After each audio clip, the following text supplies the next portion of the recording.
Hey guys, Marissa at KitchenTableStamper.com. You are joining us in video number 3 of 4 in the Forever Friendship Wonder Recipe number 4 Stamp-A-Stack. This is our card, and the Wonder Recipe will make 2 of this card. Video number 1, we made this card, and the Wonder Recipe makes 3 of this card. Video number 2, we made Time for a Cardigan. The Wonder Recipe makes 2 of this. And in the final video, I'll be back tomorrow with the coordinating card box that holds all 7 cards, envelopes. Got the pocket for cards and a little pocket here, maybe for some postage stamps or a list of who's getting these cards. All right, so we're halfway through our series. Let's take a look back at our Wonder Recipe here. If you are just joining us, you might want to check video number 1 where we talked about the Wonder Recipe. It's a 1-sheet wonder for 6x6 paper, so it makes it completely expandable. You can take 1 sheet of 6x6 paper, mix and match the pieces, and make your cards. If you like the front and the back of a piece, well then you could just mix and match the front with the back. If you want to expand and make more cards, you cut more sheets. And we have left here 1 3/4 by 3 inches, one of each of the colors that we cut for each of the copies of the card we're gonna make, right? All right, so let's go ahead and slide this aside for 1 minute. We have to deal with our card front first. I have a 3 3/4 inch by 5 crumb cake card front here, and we are going to add a little extra texture and excitement using the knit together background. I love this knit together background with the Forever Friendship stamp, that cardigan, and the Time for a Cardigan greeting plus the knit together. They were just meant to be. So we're gonna ink this up. I just put it face up on the table and ink the stamp.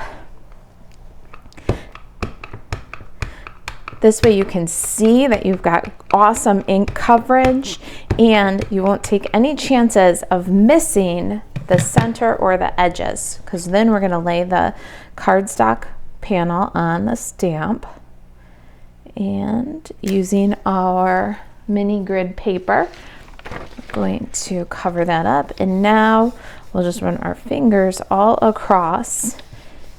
We can feel the edges, get that image all the way edge to edge, and then really make sure that we take a second and get the center of that image impressed. You'll never have a blank center ever again with this method. All right, so there's our knit together. Now, if you're doing the Wonder Recipe and you're stamping a stack of cards, you do all 7 of these card bases or these card fronts at one time. We're going to adhere it to the card base. The card base is crumb cake also. It's 8.5 by 5.5 and scored at 4 1/4. Let's go ahead and layer that on with some liquid glue.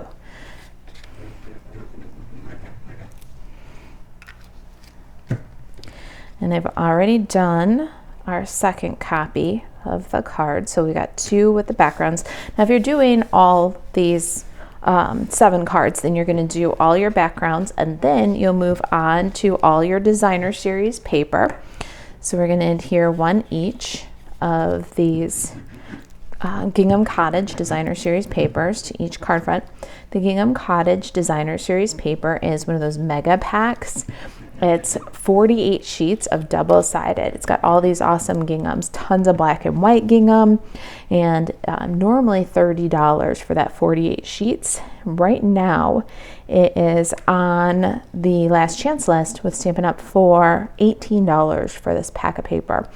And it really is kind of that paper that you can use with any project, any season. It also works really well with other Stampin' Up designer series papers because of the Stampin' Up color families. So you can take these Calypso Coral, plaid or mint macaron plaid, and you can put them with other patterns from other papers that are the same Stampin' Up colors. So if you have seen our Ringed with nature Stamp-A-Stack, I took these papers and mixed them with the florals, the multicolor florals and botanicals from the Ringed with Love designer series paper. So it's really a great, it's a great wingman paper pack, but it also does stand on its own, as you can see here. So really cool pattern paper and really awesome price. All right, so the next thing we're gonna do is our die cutting, and I've done that ahead. We've got Sweet Sorbet and Basic White. These are both cut with the layering circles dies.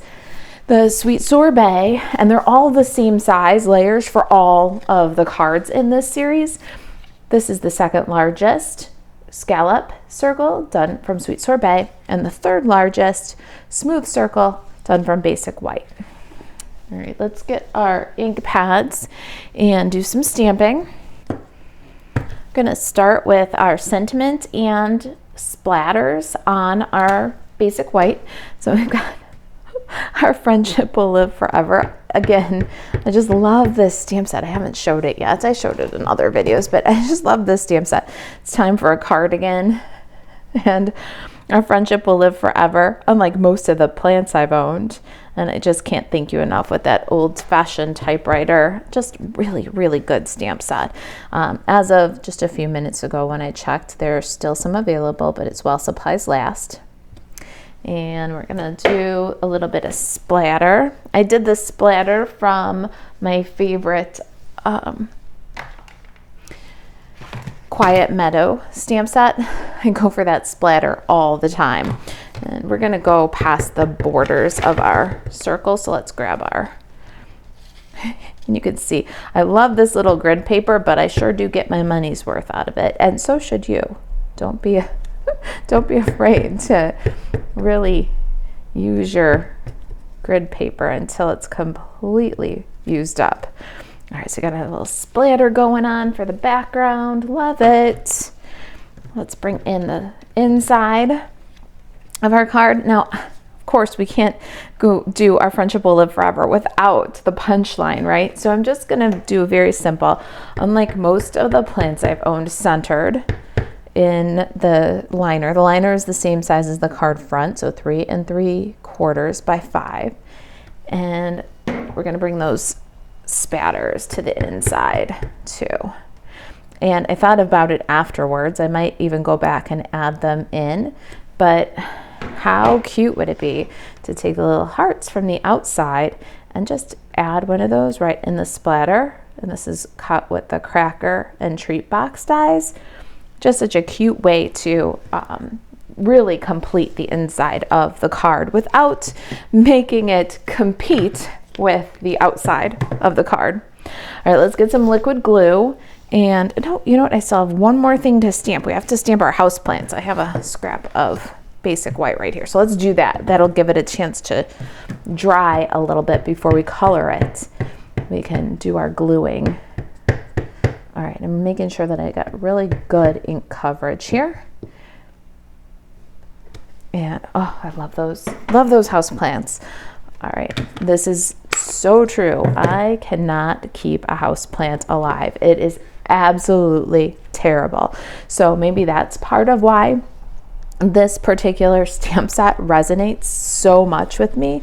Of course, the cardigan and all things punny, but if you saw the state of affairs, I have a couple of aloe plants and a couple of decorative peppers.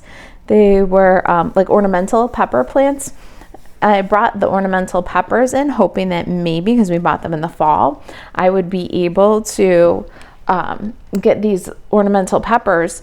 Oh, I forgot, I want to put my little, see, this is why I use the liquid glue.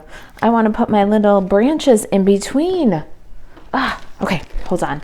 Back to my story. So my ornamental pepper plants, I wanted to see if I could bring them and overwinter them because they were really, really cute and they cost some money, right? So I brought them in the house.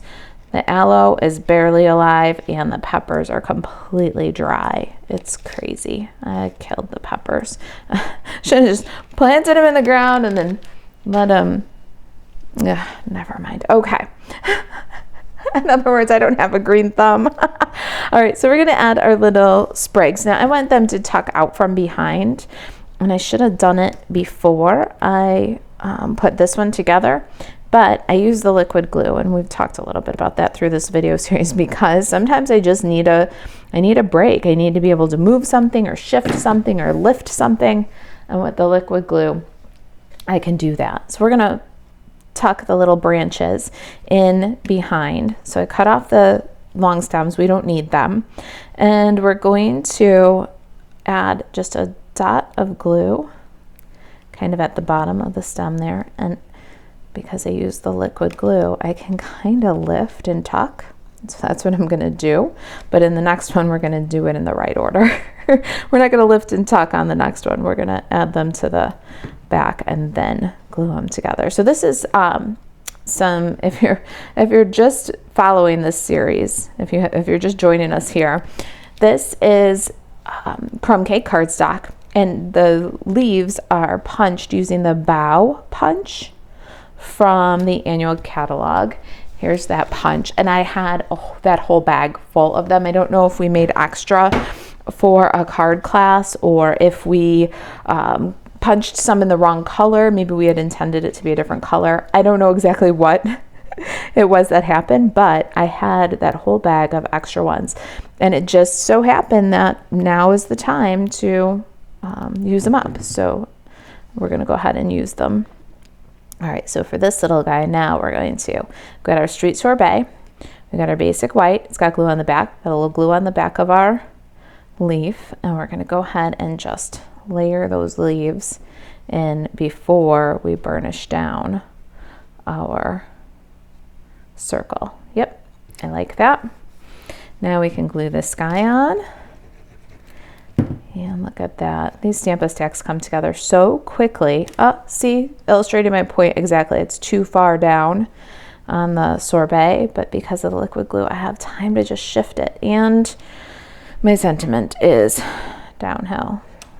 So there, see? Case in point. Now, we've got our little houseplant grouping here. Let's color them up. I'm going to use Mint Macron.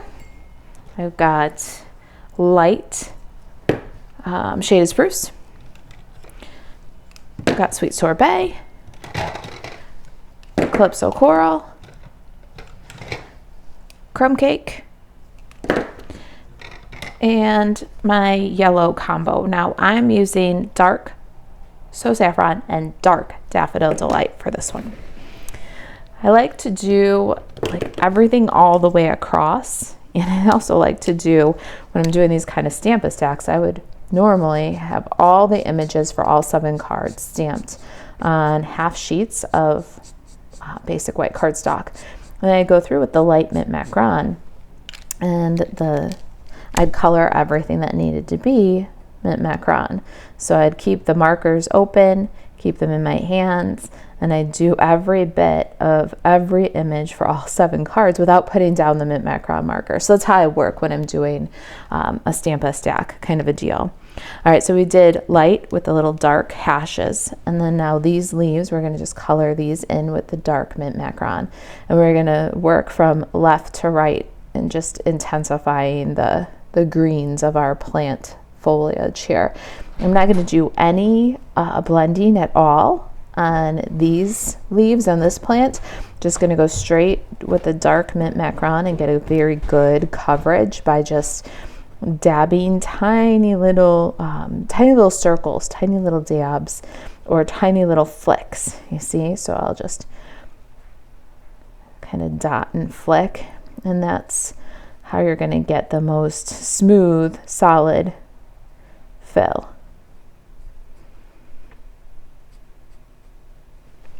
Then we'll switch to our last little plant.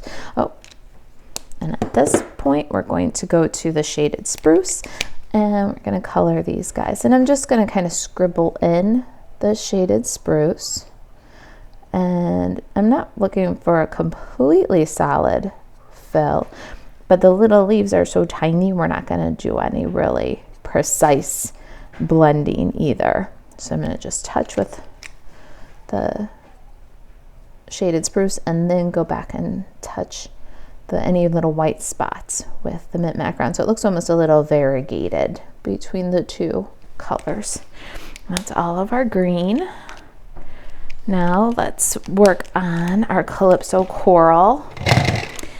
We're gonna do this plant pot, but I have a very hard time blending Calypso Coral light and dark because there's such a big difference between the light shade and the dark shade.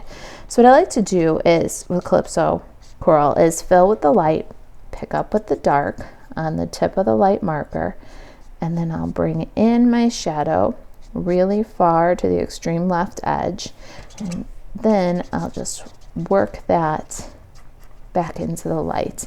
When you're done, just clean off the tip. And what I want to show you here is look at the difference between these two. They're both Calypso Coral, that's light, and that's dark. So sometimes it's very hard to blend those two extremes. So the point-to-point blending will really help you when you're using Calypso Coral. All right, we're gonna do our pot with Sweet Sorbet, skipping the little stripes. So you're gonna have white stripes on your red pot. And we'll do a slight little skinny shadow down the left side, just like we would do with the Calypso Coral pot. We did the shadow down the left side, we'll do with the Sweet Sorbet. But these two are so close in shade that we're not even gonna blend the two together. So sometimes it really just varies depending on what color you're using, what the best method for shading is.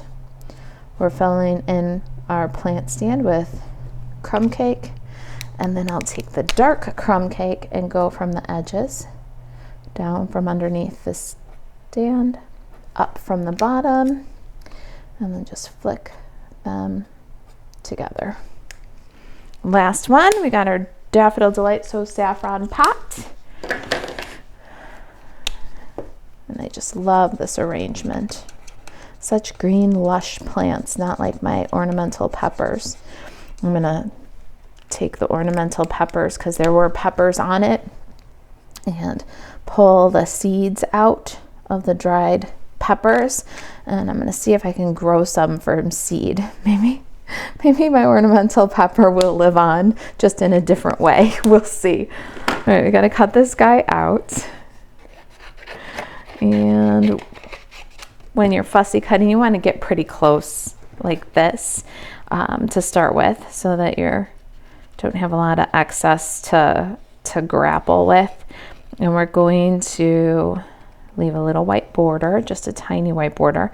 And I feel like I've been given fussy cutting tips again a lot, but maybe it's just because this was a set of cards we did live on Facebook. But when you're fussy cutting and you leave that little white border, especially on a design like this where we're going to put it over a white background, the eye doesn't focus on that white edge, that white border, and it doesn't focus on your cut line. The eye is going to gravitate to the artist's line that way. You didn't hack it up, you didn't disturb it.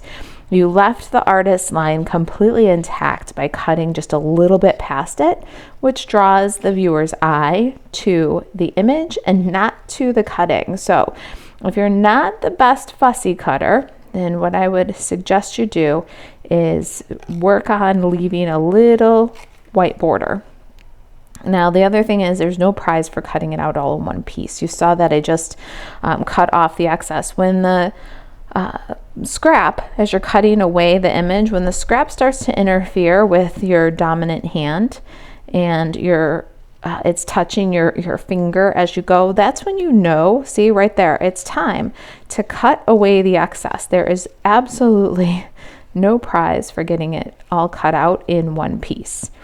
So when I come back over the top of these leaves here, I will just keep going and it will cut off the excess.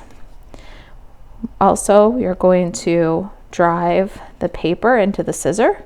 You don't hack the scissor around the item.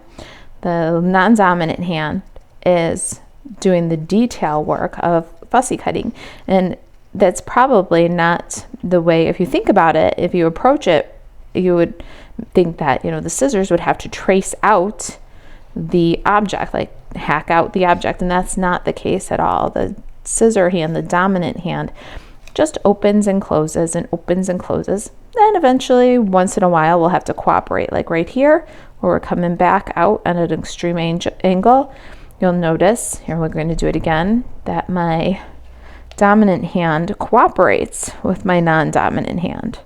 So those are all some things that can help you to be a better fussy cutter or to get better results.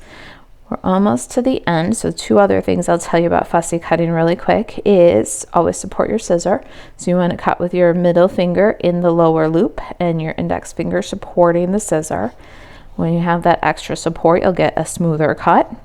And always start your fussy cutting with keeping in mind where you're going to end. So we got to the end here, and how smooth is that to just finish right up? We don't want to start where you'll end having to cut out these little bits or into somewhere that's kind of a tight squeeze.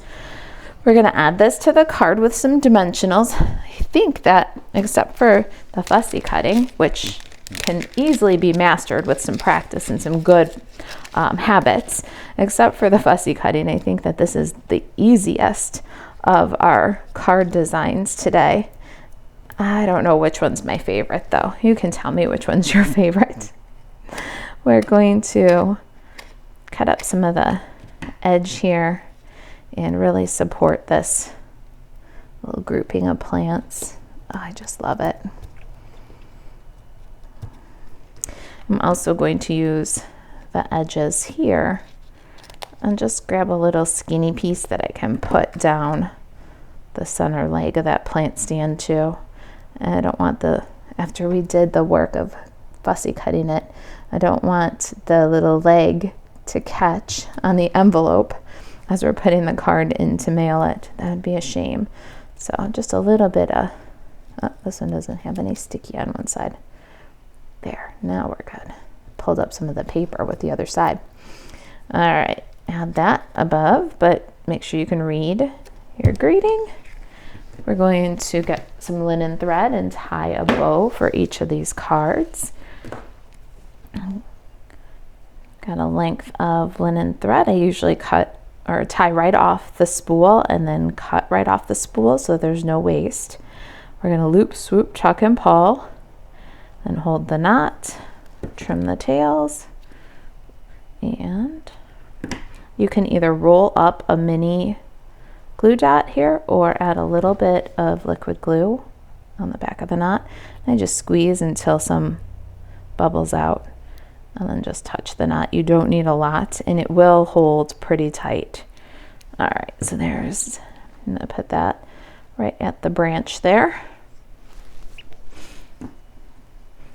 And now we can trim the tails a little more if we want to. I need some ribbon scissors. Did you guys see how my paper scissors just bounced right off of that twine? All right, there we go. Now, all right, everybody has a bow. Let's get the little hearts for this card. I have one that's left from the last pass we did. This is a little heart die from the crackers and treat box. I love this box. It's a really awesome treat box, but what you'll find inside there is 5 amazing word windows, 2 tags, these little hearts that we're going to use for embellishments, and a set of stars that are just like this. So there are some wingman dies, some supporting characters that really make this treat box an even better value. We're going to use these little hearts to stretch our embellishments. Let me show you what I'm talking about.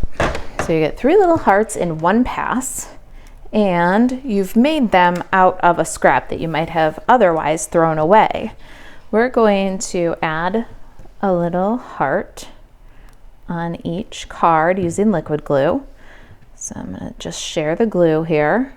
It's a good thing to do when you're using little things, when you're gluing on little things. We're going to add 1 on each of the cards here.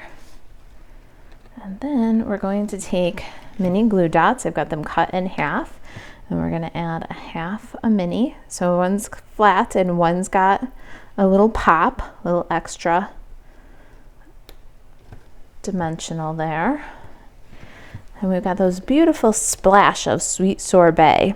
And what a great pop of color contrast on that So Saffron plaid, out of something that we might have just thrown away, a little scrap that we might have just thrown away. Now we're going to come in with some sweet sorbet opaque adhesive back gems. Aren't these gorgeous? And we're going to add 2 of those little gems.